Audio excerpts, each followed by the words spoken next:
احسان سے جیتا کرتے ہیں، اخلاق سے مارا کرتے ہیں، اے پیارے نبی وہ پیارے نبی، ہر کام وہ پیارا کرتے ہیں۔ ابھی ملک کے جو حالات ہیں، دنیا کے جو حالات ہیں، ان حالات میں رسول اللہ صلی اللہ علیہ وسلم کی سیرت کو یاد کرتے ہوئے ہم لوگوں کو کچھ عہد کرنا چاہیے۔ اسی وجہ سے آج کی یہ نشست رکھی گئی ہے۔ آج کے دن سرکاری اعتبار سے چھٹی ہے، لیکن ظاہر سی بات ہے جو رسول تعلیم دینے کے لیے آئے اس رسول کے نام پر تعلیم کی چھٹی کر دی جائے، یہ بالکل مناسب بات نہیں لگتی۔ رسول اللہ صلی اللہ علیہ وسلم ایک مرتبہ مسجد تشریف لائے تو دیکھا کچھ لوگ ذکر و اذکار میں لگے ہوئے ہیں، کہا بہت اچھا کر رہے ہو۔ کچھ لوگوں کو دیکھا کہ ترتیب بنا رہے ہیں کہ کیسے ملک کے نظام کو سنبھالنا ہے۔ آپ صلی اللہ علیہ وسلم نے معلوم کیا اور معلوم کر کے کہا بہت اچھا کر رہے ہو۔ کچھ لوگوں کو دیکھا کہ قرآن مجید کی تلاوت کر رہے ہیں، آپ صلی اللہ علیہ وسلم نے کہا بہت اچھا کر رہے ہو۔ کچھ لوگوں کو دیکھا سیکھنے اور سکھانے کا عمل کر رہے ہیں، اس کو دیکھ کر رسول اللہ صلی اللہ علیہ وسلم وہیں پر بیٹھ گئے اور فرمایا انما بعثت معلما، میں تو معلم بنا کر بھیجا گیا۔ بہت ساری دلیلیں۔ رسول اللہ صلی اللہ علیہ وسلم تنہائی میں رہا کرتے تھے غار حرا کے اندر۔ سب سے پہلا جو حکم آیا اللہ تعالیٰ کا، اقرأ بسم ربک الذی خلق، پڑھیے اپنے رب کے نام سے۔ لہٰذا تعلیم جو ہے وہ سب سے زیادہ اہم ہے۔ اب رسول اللہ صلی اللہ علیہ وسلم کے نام پر چند ایسا کام کرنا جو نامناسب ہو تو ظاہر سی بات ہے یہ پڑھے لکھے لوگوں کے لیے یہ کم سے کم یہ عیب کی بات ہے۔ مثال کے طور پر ایک لطیفہ ہے، ایک طریقہ یہ ہے کسی کی توہین کرنے کا کہ آپ باضابطہ کہیے کہ یہ غلط آدمی اس کو مارو۔ ایک طریقہ یہ ہے اس کو نقصان پہنچانے کا۔ نقصان پہنچانے کا ایک دوسرا طریقہ بھی ہے۔ وہ طریقہ ایک صاحب نے اپنایا، ایک شخص تھا، ڈھونگی پیر تھا لیکن ڈھونگی پیر تھا۔ وہ شخص آ کر کے سب کو گمراہ کرتا تھا، تو کئی بار اس کو سمجھایا گیا لیکن وہ سمجھا نہیں۔ کچھ لوگوں نے کہا کہ اس کی پٹائی کرنی پڑے گی، تو کچھ لوگوں نے دھمکی بھی دی، دھمکی سے بھی وہ نہیں مانا، اس لیے کہ اس کے ماننے والے مریدین بھی بہت سارے۔ آخر میں ایک ترکیب سوچی ایک صاحب کو، وہ صاحب پیر کے عقیدت مند بن گئے، پیر کے قریب چلے گئے اور ایسا لگا کہ یہ پیر کے پکے مرید ہیں۔ اس کے بعد کنگھی انگھی کر رہے تھے تو داڑھی کا ایک بال گر گیا، داڑھی کا بال گر گیا تو اس کو اٹھا لیا انہوں نے، اور اس کے بعد سارے مریدین میں جا کے خبر کر دیا حضرت کی داڑھی کے بال میں بہت برکت ہے، حضرت نے مجھے تو دے دیا ہے، تم لوگ بھی کوشش کرو حضرت سے لے لی۔ صبح ہو کے سارے لوگ برکت حاصل کرنے کے لیے آ گئے۔ اس پر بیچارے کے چہرے پر ایک بھی داڑھی نہیں ہوئی، سب نوچ گئے۔ تو مارنے کا یہ پیارا طریقہ ہو، ٹھیک ہے؟ اس سے بھی زیادہ پیارا طریقہ مارنے کا یہ ہوتا ہے، آپ کے اندر کوئی بیماری ہے اور یہ کہہ دیا جائے کہ نہیں سب ٹھیک ہے، تو بیماری کا علاج نہیں کرے گا، مر جائے گا۔ میرے بھی تھوڑا سا درد شروع ہوا، ایک عام طور سے جب سینے میں درد ہوتا ہے اور عمر کم ہوتی ہے تو لوگ کہہ دیتے ہیں کہ گیس کا درد۔ مجھے بھی یہی کہا گیا، میں نے بھی گیس وغیرہ کی دوا کھائی، ٹھیک ہے الحمدللہ۔ لیکن ایک لڑکا ہے جو مجھ سے بھی کم عمر کا ہے، اس نے کہا مولانا اس دھوکے میں مت رہیے گا، ڈاکٹر نے مجھے بھی یہی کہہ کے رکھا کہ گیس ہے اور مجھے سرجری کروانی پڑی۔ کبھی کبھی انسان دھوکے میں رہ کر کے بڑا نقصان اٹھا لیتا ہے۔ ایک کیڑا ہے جو 2-2.5 دن تک یا 2 مہینے تک، مجھے صحیح یاد نہیں ہے، وہ کوشش کرتا ہے تب انڈے سے باہر نکلتا ہے۔ 2 دن مان لیجیے آپ، 2 دن مسلسل کوشش کرے گا انڈا کو توڑنے کی، پھر 2 دن کے بعد انڈا ٹوٹے گا تب وہ کیڑا باہر نکلے گا۔ ایک شخص نے سوچا کہ اتنی مشقت کا ہے وہ اٹھائے گا کیڑا، اس نے انڈے کو توڑ دیا، کیڑا باہر نکلا، مر گیا۔ وجہ کیا تھی؟ اللہ نے جو یہ نظام بنایا ہے 2 دن تک انڈا توڑنے کا، اس کو توڑتے توڑتے اس کا اندر قوت پیدا ہو جاتی ہے، اور پھر ایسی قوت پیدا ہوتی ہے کہ وہ دنیا میں باہر جینے کے لائق رہتا ہے کیڑا۔ آپ نے اس کو توڑ دیا، اس نے کوشش کی نہیں، اس کے بدن میں طاقت نہیں آئی، دنیا میں جینے کے لائق بھی نہیں رہا۔ اس مثال سے آپ کو میں سمجھانا چاہتا ہوں، دنیا میں بہت سارے لوگ ہیں جو آپ کو سستی، کاہلی، لاپرواہی سکھاتے ہیں، اور آپ کو لگتا ہے کہ آپ کی عزت کر رہے ہیں۔ جیسے سعودی والوں کے ساتھ ہوا، سعودی والے اس وقت مجبور محض بنے ہوئے ہیں۔ کیوں مجبور محض بنے ہوئے ہیں؟ امریکہ سے، یورپی ممالک سے لوگ آئے، انہوں نے کہا حضور آپ کو کچھ کرنے کی ضرورت نہیں، ہم لوگ خدمت کرنے کے لیے تیار ہیں۔ پتہ چلا سوئی سے لے کے جہاز تک ان لوگوں نے بنایا، ان لوگوں نے کچھ نہیں کیا۔ آج اتنے اپاہج ہیں اور اتنے محتاج ہیں کہ آج امریکہ اور یورپی ممالک کے انجینئر وغیرہ کے بغیر یہ جی نہیں سکتے۔ ایسا انسان کو نہیں بننا چاہیے۔ رسول صلی اللہ علیہ وسلم کی محبت میں جو لوگ حرکتیں کر رہے ہیں یہ بہت قابل افسوس ہے۔ ابھی میں آیا ہوں، ابھی تک میرا دایاں کان سن ہے، ابھی تک، حالانکہ زیادہ دور نہیں، کرم گنج مسجد کے پاس سے میں گلی سے باہر آیا ہوں روڈ پر، اور وہاں سے اپنے منار روڈ تک، اتنی دور تک آنے میں چونکہ لیفٹ میں بائیں ہاتھ پہ ہے تو دائیں کان کی طرف جو آواز پڑی ہے ابھی تک میرا دایاں کان سن ہے۔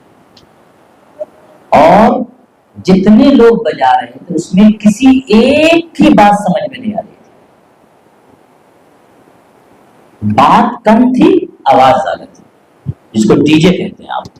نتیجہ ہے کوئی بات سمجھ میں نہیں آئی۔ کیا ہمارے رسول کا یہ طریقہ ہے؟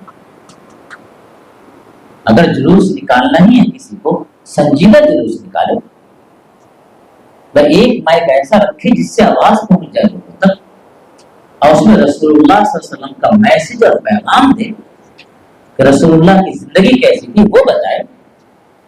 اس کے بجائے صرف دھم اور بہت تیز آواز کرنا، اور ایسی تیز آواز کرنا، ہارٹ کا پیشنٹ رہے گا تو اس کو تکلیف ہو سکتی ہے، اس کی تکلیف بڑھ سکتی ہے۔ یہ کہیں سے ہمارے رسول کا طریقہ نہیں ہو سکتا ہے۔ اس لیے ہم لوگوں نے جو کیا ہے یہ اصل میں آج اصل تو پڑھایا آپ لوگ کو تھوڑا سا، اور پڑھانے کے بعد تھوڑا سا اس لیے میں نے پروگرام کر دیا، اس کی 2 وجہ ہے، تاکہ کچھ گارجین کو یہ سمجھ میں آتا ہے کہ آج بھی پڑھائی رکھیں، تو ہم نے تھوڑا سا پروگرام کر دیا سیرت کے موضوع پر، تاکہ یہ سمجھے کہ صرف پروگرام نہیں ہے، پڑھائی نہیں بلکہ پروگرام بھی ہے۔ دوسرے کہ یہ حالات جو ہیں ان حالات کو آپ کو سمجھنا بھی چاہیے۔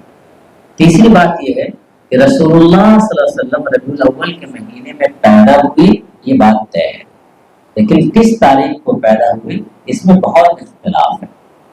بہت سارے لوگوں نے 8 تاریخ لکھا ہے کہ ربیع الاول کی 8 تاریخ کو پیدا ہوئی، بہت سارے لوگوں نے 9 تاریخ لکھا ہے کہ ربیع الاول کی 9 تاریخ کو پیدا ہوئی، کچھ لوگوں نے ربیع الاول کی 12 تاریخ کو لکھا ہے۔ یہ تو پیدائش کی بات ہے۔ وفات آپ صلی اللہ علیہ وسلم کی 12 تاریخ کو بھی یہ فکس ہے۔ اب آج کا دن وفات کا دن ہے یہ تو طے ہے، لیکن پیدائش کا دن ہے یہ کوئی ضروری نہیں۔ رسول اللہ کی وفات کا کیا عالم تھا؟ حضرت عائشہ رضی اللہ، حضرت فاطمہ رضی اللہ تعالی عنہ کہتی ہیں کہ رسول اللہ کی بیٹی ہیں، صبت علی مصائب لو انہا صبت علی الایام سرن لیالیا، کہ آج جو مصیبت ہم پر پڑی ہے یہ مصیبت اگر دن کے اوپر ڈال دیا جاتا تو دن بھی غم کے مارے رات بن جاتا۔ ایسی مصیبت میرے اوپر آئی ہے رسول کے رخصت ہونے پر۔ حضرت عمر رضی اللہ تعالیٰ عنہ کتنے جری اور کتنے بہادر کہلاتے تھے، جب رسول اللہ صلی اللہ علیہ وسلم کی وفات کی خبر ملی تو حضرت عمر نے جلال میں آ کر کے کہا جو بولے گا کہ محمد صلی اللہ علیہ وسلم انتقال کر گئے میں اس کی گردن کاٹ دوں۔ ایک دم فرط محبت میں سننا نہیں چاہتے تھے کہ ہمارے رسول وفات پا گئے۔ یہ حال تھا حضرت عمر رضی اللہ تعالیٰ عنہ کا۔ حضرت ابوبکر جو انتہائی نرم دل کہلاتے تھے، حضرت ابوبکر نے ایسے وقت میں سنبھالا اور عمر کو پکڑا اور کہا ہے عمر تم اسلام سے پہلے بڑے بہادر کہلاتے تھے، اب تم کو کیا ہو گیا؟ اس کے بعد حضرت ابوبکر صدیق رضی اللہ تعالیٰ عنہ نے پورے جلال کے اندر تقریر کی اور کہا کہ سن لو، جو شخص محمد کی عبادت کرتا تھا وہ سن لو، محمد القدمات، محمد صلی اللہ علیہ وسلم کا انتقال ہو گیا، اور جو اللہ کی عبادت کرتا تھا وہ سنو، ان اللہ حی لا یموت، اللہ زندہ ہے، اس کو موت نہیں آتی ہے، اللہ زندہ ہے۔ اس کے بعد قرآن مجید کی وہ آیت تلاوت فرمائی حضرت ابوبکر صدیق نے کہ وما محمد الا رسول، محمد نہیں ہے مگر ایک رسول، قد خلت من قبلہ الرسل، اس سے پہلے بھی بہت سارے رسول آئے، افئن مات، اگر یہ انتقال کر جائے تو کیا تم انقلبتم علی اعقابکم، کیا تم لوٹ جاؤ گے الٹے پہ، کیا تم اسلام سے پھر جاؤ گے؟ یہ پورے جلال کے اندر حضرت ابوبکر صدیق نے تقریر کی، اور ابوبکر صدیق کون ہیں؟ یہ کہہ سکتے ہیں محمد صلی اللہ علیہ وسلم کے سب سے پہلے، سب سے قدیم، سب سے چہیتے عاشق۔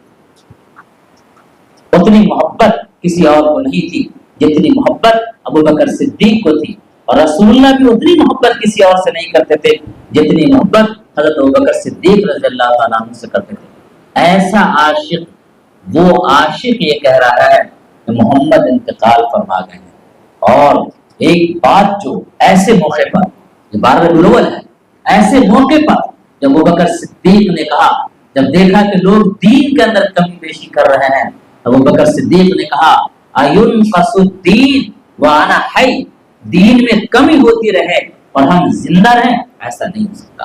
آپ لوگ بولیے اَيُنْقَصُ الدِّينُ، بولیے وَأَنَا حَيٌّ، کہ دین میں کمی ہو اور میں زندہ رہوں، ایسا نہیں ہو سکتا ہے۔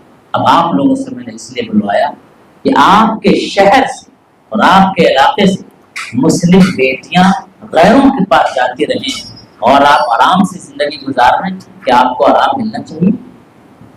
مسلم بیٹیاں گمراہ ہو رہی ہیں اور آپ کو سکون ملنا چاہیے۔ مسلم بیٹیاں گمراہ ہو رہی ہیں اور آپ دنیا کے بکھیروں میں پڑے رہیں، یہ آپ کو مناسب لگ رہا ہے؟